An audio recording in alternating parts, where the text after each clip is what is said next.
Welcome to Space to Ground. I'm Kayla LaFrance. With their space legs now under them, the Expedition 70 crew is currently preparing for a pair of spacewalks this month.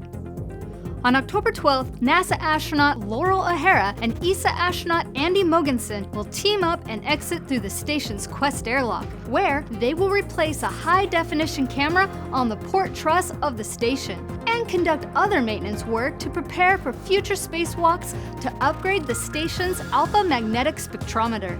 Also planned for this EVA is an experiment where the orbiting laboratory itself is the subject.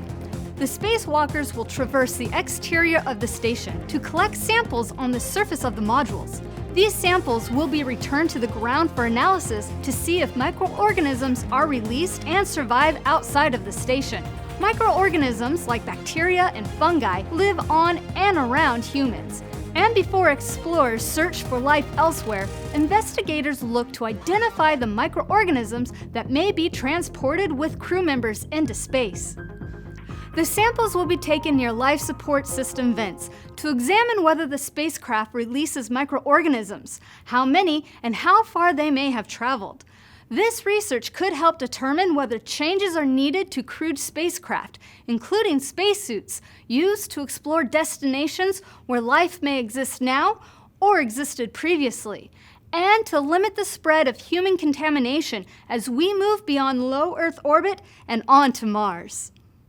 On October 20th, Laurel O'Hara will once again venture outside of the space station. This time she will be accompanied by NASA astronaut Jasmine Mogbelli. The dynamic duo will work together to complete the removal of a faulty electronics box called a radio frequency group from a communications antenna on the starboard truss of the station. They will also replace one of the 12 Trendle bearing assemblies on the port truss solar alpha rotary joint that stalled recently before resuming its nominal operations. The TBAs enable the station's solar arrays to rotate properly to track the sun as the station orbits the Earth. This will be Jasmine's first spacewalk and the second for Laurel.